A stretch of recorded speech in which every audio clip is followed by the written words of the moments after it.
Welcome to Education Perspectives. I am your host, Liza Holland. This is a podcast that explores the role of education in our society from a variety of lenses.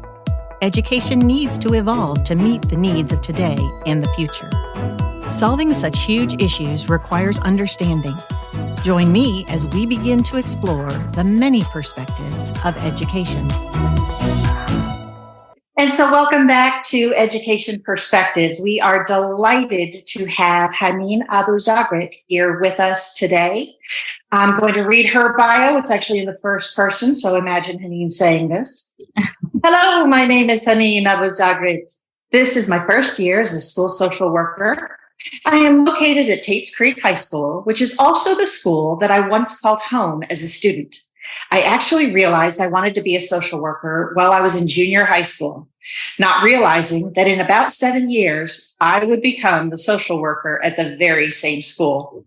I am a first-generation college student that grew up with immigrant parents that raised me with two different cultures, Arab and American culture, which caused a lot of confusion, especially with mental health.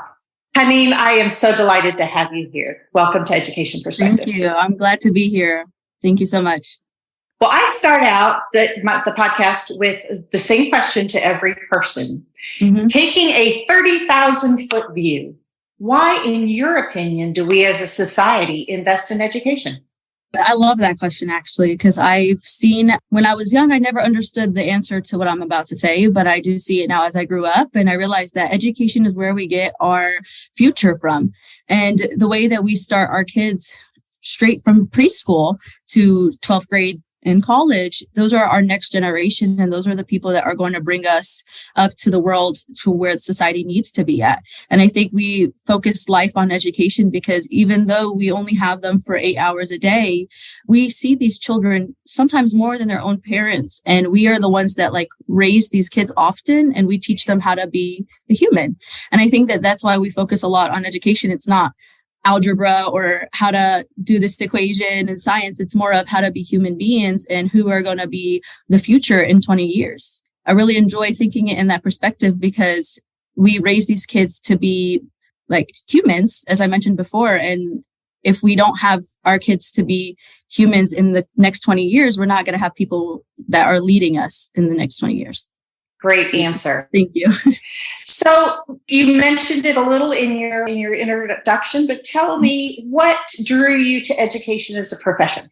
So I actually began thinking as a social worker, I wanted to work in foster care.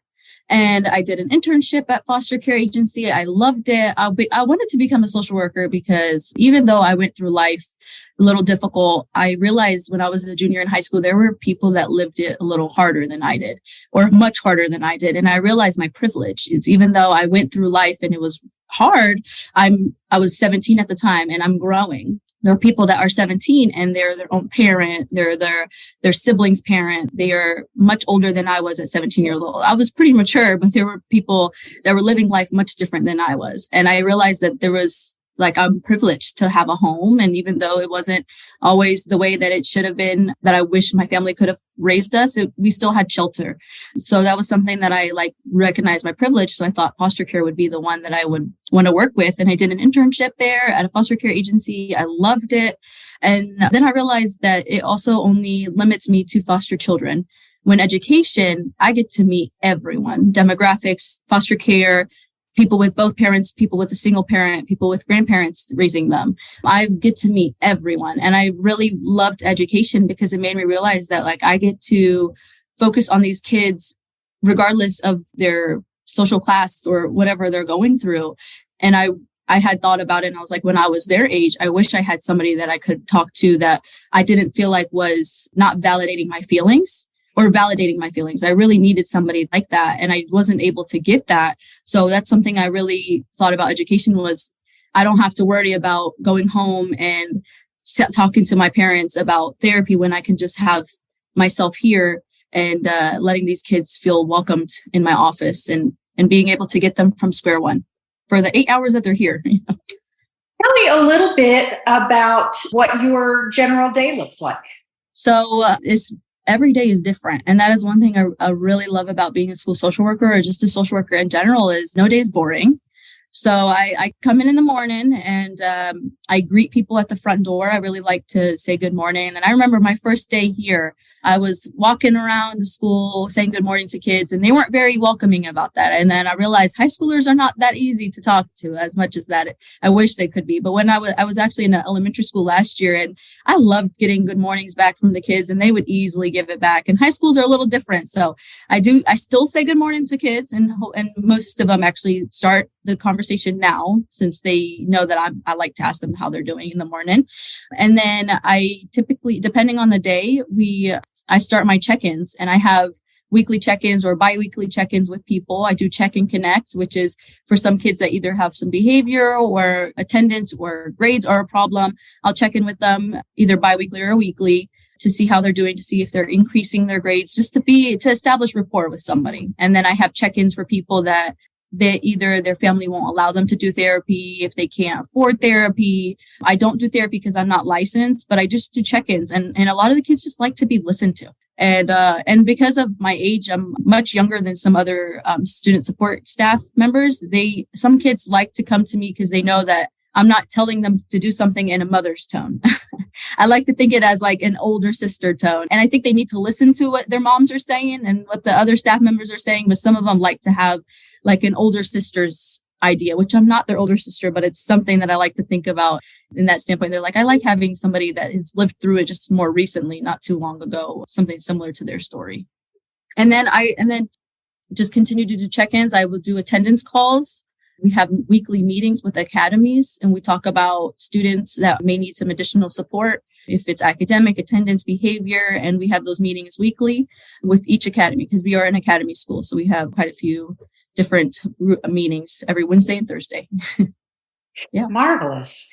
I think a lot of people don't really know what some of the support folks do and how there are such really good supports available in school. Yes. So that's the reason I asked you to tell me a little bit about your day, because it's nice to know that kids are being recognized, and when they are struggling, that they're being identified, that sort of a thing. So tell me about, what do you love about what you do? I kind of mentioned this before, is that I love that it's much different every single day. I don't have to live a repeat job where I continue to do the same thing every single day, which can get really tiring. But I love my job a lot with realizing that the kids feel welcomed. And whenever a student will tell me that they like what I said, or that they're like, thank you for validating my feelings, that makes me really feel welcomed myself, because it makes me realize that I'm doing what I wish I could have done. And I actually see a lot of quotes that say that. It's like, you do what you wanted as a child. And that's what I do. I do talk to kids like I wish that somebody would have when I was their age. And that's something I really do enjoy about my life, is because even though I am helping them, it's also helping me heal and listen to what they're saying. And I feel I have a lot of students that it's like I tell them, it's like I'm looking through a mirror. It's like how much we relate so well to some stories. And I think that that's something I really enjoy, is being able to help somebody heal. It really does help me heal my inner child sometimes too, depending on the situation. But I do love just being a support person. That's just my favorite thing, is just being supported. That's a great segue into another topic I wanted to touch on, is the diversity in people who are in schools. And I had your principal on our show a couple of weeks ago, and he mentioned how incredibly well you relate with kids, and how he's had certain students come up and say, it's so important to me that someone who looks like me is here. Yeah. Can you talk about that a little bit, and why you think that was important, and why people maybe of different backgrounds, different cultures, different races should get into education? Yeah. So as I mentioned before, I'm American. I'm an Arab American. My parents are Palestinian, and they immigrated here when they were young. My mom was very young when she came here, but she also went through Fayette County Public School. She actually was a Tates Creek alumni as well. And so myself and a lot of my family members, we recognize that even though it wasn't to the point where we didn't feel welcome in some schools, there were some times where there were situations that it wasn't very welcoming towards us because of being Muslim or being Middle Eastern. It made me realize that I never had a Muslim teacher until I was in college. And I went through Fayette County Public Schools for elementary school and high school. And when I was in middle school, I did go to a private school it was an Islamic private school. So I did have that. But through college was the first like public University of Kentucky. We had one Muslim teacher, and it made me realize that like we're not as represented, and neither is any of the other diversity cultures. Like I don't know when the last time I had a Hispanic teacher, a Black teacher, any type of other race in the state of Kentucky is not as common. I don't think in other states either. But one thing I love about being here at Tates Creek was we have a lot of Muslim and Arab students here. We have probably the most at the high schools out of all the high schools.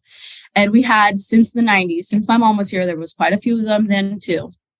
And I realized that we went through a lot of us did. My siblings, other Muslim students, there was a lot that we had to go through in high school. And it's really hard to go to somebody that just doesn't understand.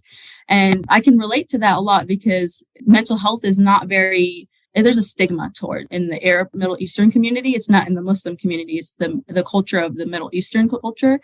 And people that, I've heard it multiple times. You just need to pray to God and you'll be fine. Or I lived through this worse than you did. And there's a really big stigma. So I've tried different therapists before, and a lot of the sessions are asking, oh, you guys do that in your culture? Oh, that's weird. Oh, that's nice. Okay. And it's a very judgmental tone. And it's not more about what we're going through. It's about asking about the culture. And I get it. They want to like establish rapport. They want to understand, but it's to the point where it's majority of the session. And it just feels really good to come to a school where I know a lot of these Muslim students or Arab students are going through it, and that we have so many, and somebody actually understands. Like, even though my mom was raised here in America, she still believes in mental health is not that real, but it's something that like I get to look at their perspective in my own eyes. And I could say, well, you know what, that the reason why this family is like this is because of their background, or it's just adding a different perspective is really great for myself to talk with my student support team, because a lot of them, they'll say, well, why don't we just do this with this family? And I'll explain it. Well, that family probably is not going to be as welcoming towards it because I've known and I've lived it. And that's actually true. A lot of the kids will say, well, I can't ask my mom that, or my mom doesn't understand it because of the language barrier. So that's something I really truly want people to realize is like, not only is it the culture, it's the language barrier, and the life is just much different overseas. And if they're coming new here and the child is moving into the school, life is just really different. And being a Muslim woman or a Palestinian woman here, I don't have to ask them, oh, your culture does that? Like, oh, I don't understand. I just listen, and they know that I will understand. And that's something I truly enjoy. And from the beginning of the year, I've had quite a few Muslim females on my caseload, and I have a really good rapport with some of the Muslim boys, and they come to me whenever they're really angry or if they're really sad or something's going on. And it makes me feel really great, because it means that like my job is what I really wanted to do was to work for everyone, but like also let these Muslim girls and boys and these Arab boys and girls know that I'm here, and they've taken that and they ran with it. And I love that so much. Well, I just have to say thank you, because I see how that can be so incredibly important. And I love the fact that even just within conversations among your peers, you're able to bring a different perspective and educate them as things move along as well. Exactly. So that is awesome. Yes. I'd love to continue our conversation a little bit more about mental health. Obviously, after the pandemic and whatnot, it really threw everybody for a loop. And how's that impacting you and your work?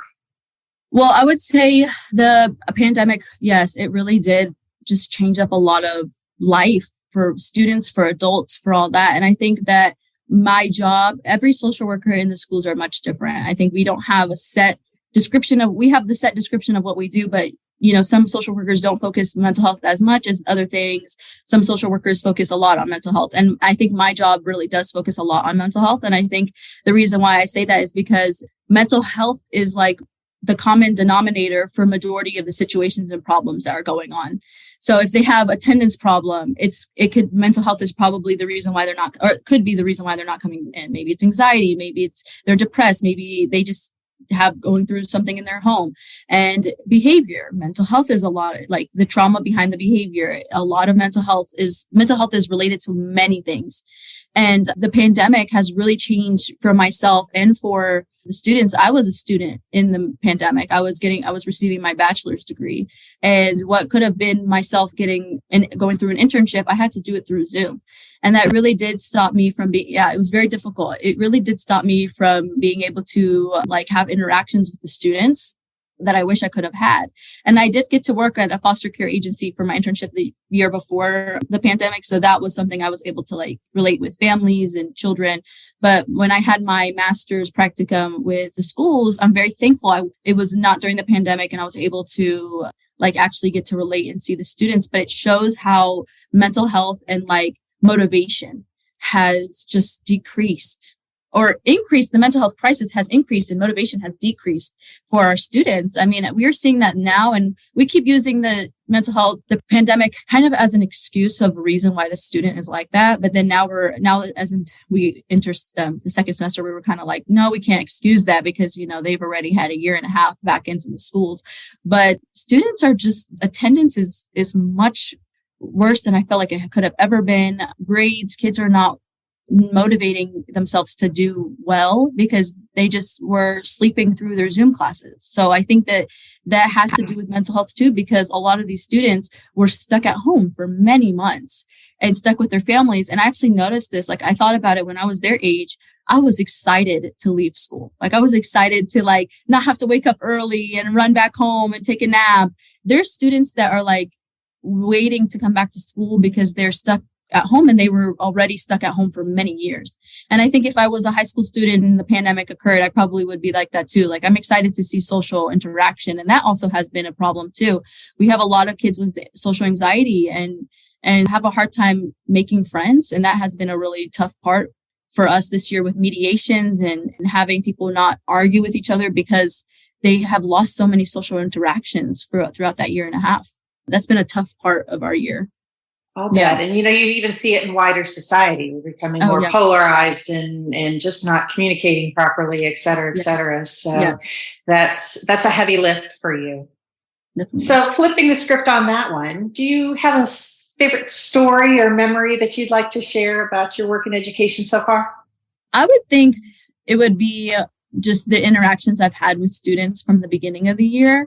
There's some times where I'm trying to remember, there was a specific story that I had, but it was with students that, my name is not that easy. So I love it when people to remember. It's easy to say, it's not that easy to remember. So I think that's a story that I have often. It's a memory for me for next year, is the students that actually do remember and say hi and good morning and all that.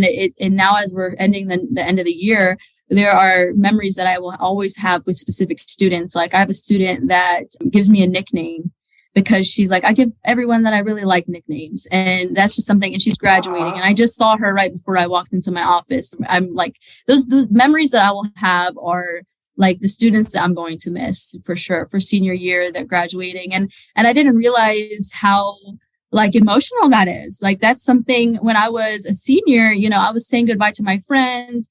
And it was emotional, but also I knew that I would be friends with some of them. Till now, I am still friends with specific classmates, but I look back at it now and I'm my teachers must have been sad when specific kids have left, or our counselors, and I've only been here a year with these students. So that's something that I know that I'll always have memories of what that student called me, or with them laughing with me about a situation that happened. And I think that that's something I'll always be out. It doesn't matter if I'm 20 years in, I'll probably remember some of the students. I have really good memory with names. So I think that I'll always remember them. Good for you. Yeah. Honestly, my kids went through Tates Creek High School. And one of the things that I really remember and value about that school from a parent perspective was every time I went into the school, there were administrators in the hallways as, through class change and whatnot. Yeah. And they would have conversations with kids. They knew the names. They knew, they were hey, how did that test go? Yeah. And the relationships they were able to build were really, really powerful. Yeah. And I know they had impact on my kids, and I'm sure all the way across the board. It has a lot to do with the culture of the school. Yeah. And if people feel valued, they feel seen, Yeah. they're going to be more open to be able to learn. Yes. So, yes. I love it when a student will say, "You remember me?" And it's because even if I meet them in September, probably will still remember their names. And it's okay if they can't remember my name. Like I said, it's not that easy to remember. It's not that common in the schools. So I think that it doesn't bother me when they can't remember my name. But if I remember their names, it makes them know that it doesn't matter who they are. I'll always remember them and I care. And it's something I do on purpose. Like I love to greet kids with their name because it lets them know that I was listening. I know who you are. You're not a random person in the halls I will forget. If I met you, I'm going to remember you. That is so powerful. And frankly, I am so envious. I do not have that kind of knack with names.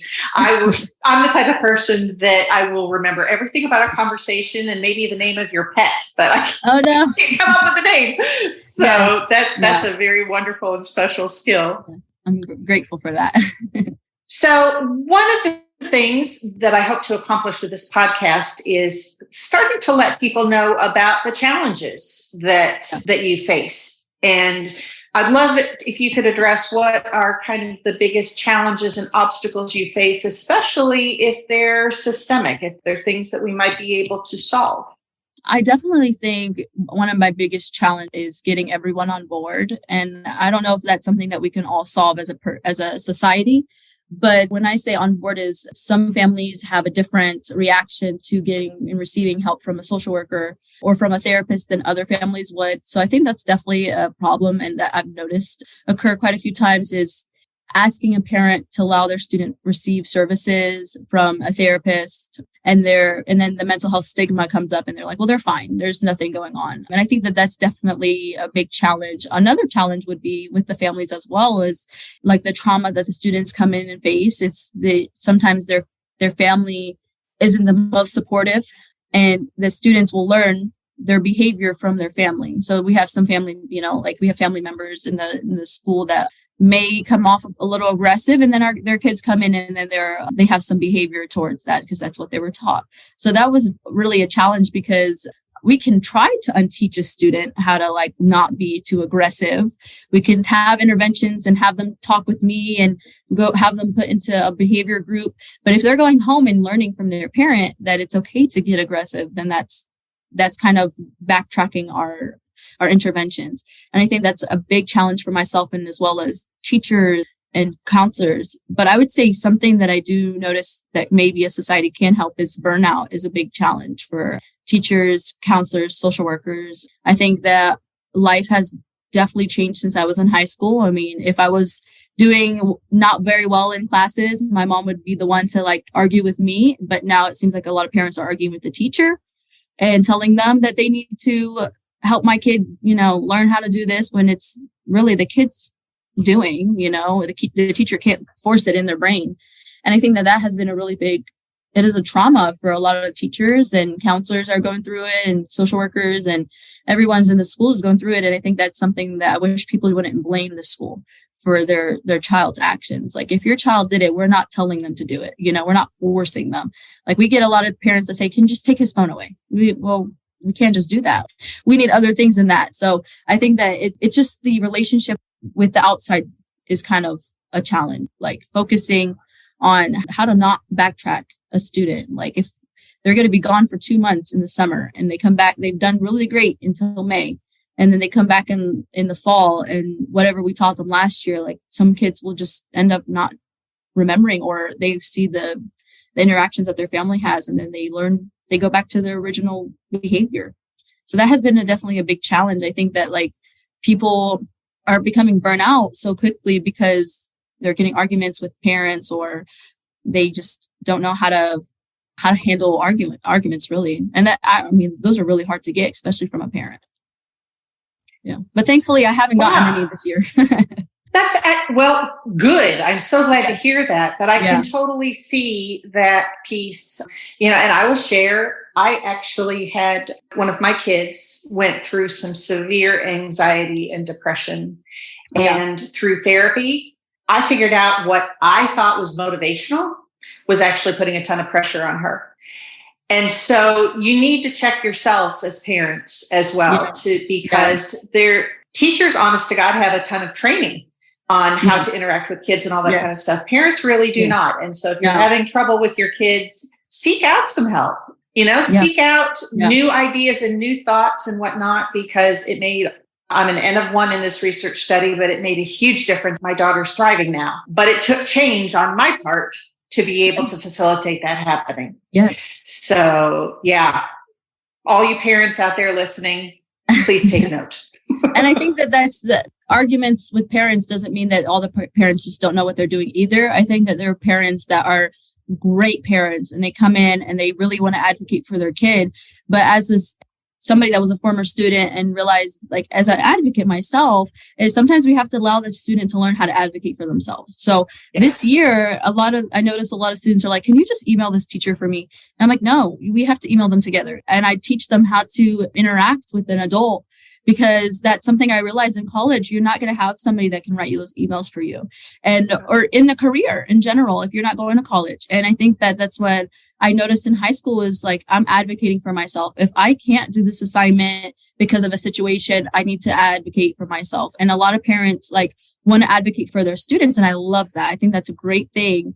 And parents should advocate for their students, but also let the student in the conversation and let them voice their opinion as well, and teach their kid how to advocate for themselves too. And I think that that's something I love to see is all of us enjoy it when a teacher, if something had occurred that the parent probably should be involved in, I love seeing a parent walk in and advocate for their student, because it means that they know, like, something needs to change. And I think and it doesn't mean they're coming in to have an argument. It means that they're coming in to voice their opinion and voice their concern. But we do have a lot of times where parents are like, we don't want the student involved in this. And I get it. There's some situations that don't need the student to be involved in, but majority of them, if it involves the student, maybe we should involve the student in the conversation. And I just think that in specific situations, of course, I think that because it teaches the student that, like, life is real, and outside of high school, you're going to need to use your voice for yourself. And I'm the advocate for you right now. And as the way I'm advocating for you is to teach you how to advocate for yourself, if that makes sense. But that's something I truly love to do, is to, like, have them email with me instead of having me email myself. That makes a tremendous amount of sense, and kind of answers that question about what would you like decision makers to know? Because I think parents need to be the decision makers in this particular realm, because part of our job as parents is to give the kids skills to be able to kind of leave the nest and fly. And if you're the one that's constantly running interference there, they're never going to learn how on their own. Exactly. And so I think that's a really incredibly important point for you to bring up. Yeah. And that it needs to be collaborative, not combative. No. All the way around. You can be a part of a team that is looking to support the success of any particular student. Yes, exactly. And I truly believe that students should learn how to advocate before they leave high school, because once you're on your own, you're your own adult. And I noticed a lot of students this year are actually really afraid of leaving high school, because they realize that they're alone, and they don't, like, high school is a structure. We tell them what to do, they do it. But once you're on your own, you kind of have to figure out what your structure is going to be. And as a person that's not a parent, I see it as, like, how did my mom tell me what to do before I graduated? And I realized, like, with the Arab culture itself as well, like, I was an adult by the age of 15, 14. I was babysitting. I had a job with my mom and her business. Like, I was her manager. Like, I grew up very quickly because I'm the middle child. I had to help raise my siblings, and I was babysitting other people's kids as well. Like, I had a full-time job babysitting and working with my mom's business. And I realized, like, when I turned 18, I graduated high school, I turned 18, and I realized that, like, life was much different than I thought it would be when I was in college, because it really is, you're on your own, my mom's not picking my classes for me, and when you're in high school, if you want to change a class, we do have to ask for permission from the parent, but in college, you can drop out and your parents won't even have to know. And insurance is different, and you pay for your own bills. And I realized that, like, because of what I went through, my coworkers say this a lot. They're like, you babied them. And it's not because of advocating for themselves that's not in that sense. It's more of like, oh, well, we need to help them get this and this and this. And they're like, why don't we, like, teach them how to get it without us? Like, they need to learn how to get it without us. And just like today, we had the senior breakfast and we had a raffle. And every time we were getting stuff at Walmart, I was saying, okay, well, they need the comforter set, the sheets, the pillows, all that. And they're saying, well, we're also telling them, like, we're just giving it to them. Maybe we should give them one piece and then they learn how to get the other stuff. And I think that's because, like, I realized I keep saying kids because, and I've told a lot of the boys this, I said, you're still a boy until you prove otherwise, you're not a man. And it's because you can be a boy until you're 29 years old. You can be a girl until you're 29 years old or whatever age, until you realize responsibility. And that's something that I wish that people would know too, because like years ago, we leave and we're adults, but now, or depending on who you are, but now there's some people that just will still be a baby or still a boy or a girl until they learn on their own, which could take years. And I think it will take years. Like I'm still living my adulthood life. Like I'm still trying to grow up, but like, I think that there's some parents that just do not realize that like life is much different when they're 18. So if we can help them grow an adult, become an adult is like one of the biggest prizes you can do as a parent. That's one of the biggest responsibilities, I think, by the time that they're a teenager. I agree with you wholeheartedly. And I think that even within our school system, there's a lot of opportunity for us to give students more agency. Yes. And more choice, more control, more voice. I think that realistically, we are now preparing kids for jobs that don't even exist yet. Yeah. And it's not so much about the content and the academics anymore. It's about how to think and how to reason and how to solve a problem and how to have a conflict on a productive way. Yeah. And those sorts of things are skill sets that they will use their entire lives. Yes, exactly. Skill sets. And we've actually talked about this with my coworkers. For next year, we would like to have an event called Adulting 101, which teaches our juniors and seniors on how to like pay their taxes and pay for rent and to budget and things that we don't typically learn in school. And we do have a class now called financial literacy. So it does help with them learning how to do taxes. But like I could think about it is I'm very privileged to have older siblings that helped me learn how to do my FAFSA. Like my brother was also in school when we were at college. My older brother, he was much older than I, and he helped me with my FAFSA because he was doing it for himself as well. So I was very privileged to like learn from him. When people don't have that, especially I would say like immigrant parents, like my mom never was able to go to college. She almost didn't graduate. And I think from her high school, and she finally did. But I think that like about those families, it's really hard for them to advocate for themselves because of the cultural barrier and the language barrier. And having that Adulting 101 class, or it would be an event, it would be very helpful for our students, because even myself, like I think about it, I'm like, I didn't know, well, I knew how to do laundry and do dishes, but like my sister is 14 years old and she's 15 and she still doesn't know she knows how to do it, but it's like, we're still teaching her.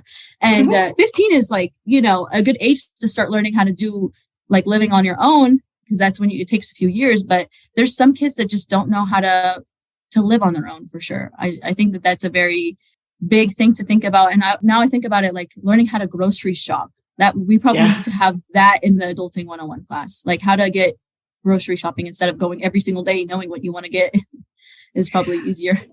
Well, I think that's a brilliant event, and go reach out to your PTA and make sure that they get all these parents involved so that we can be encouraging and reintroducing this concept constantly to them that they need to do that. That's a great idea. Thank you. I didn't even think about that. I love that.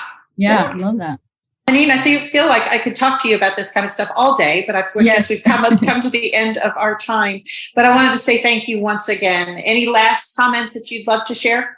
No, I just want to say thank you so much for having me. I love speaking about my job and I love speaking about mental health and my perspective. And I think that everyone that was listening will understand what I'm saying very well, because it's something that, myself and I think other people go through as well. So I'm glad to be here. So thank you so much. Yeah, you had a lot of really relatable and insightful information to share. So thanks so much. Of course. Thank you so much. Thank you. Thank you so much for listening to this episode of Education Perspectives. Feel free to share your thoughts on our Facebook page. Let us know which education perspectives you would like to hear or share. Please subscribe and share with your friends.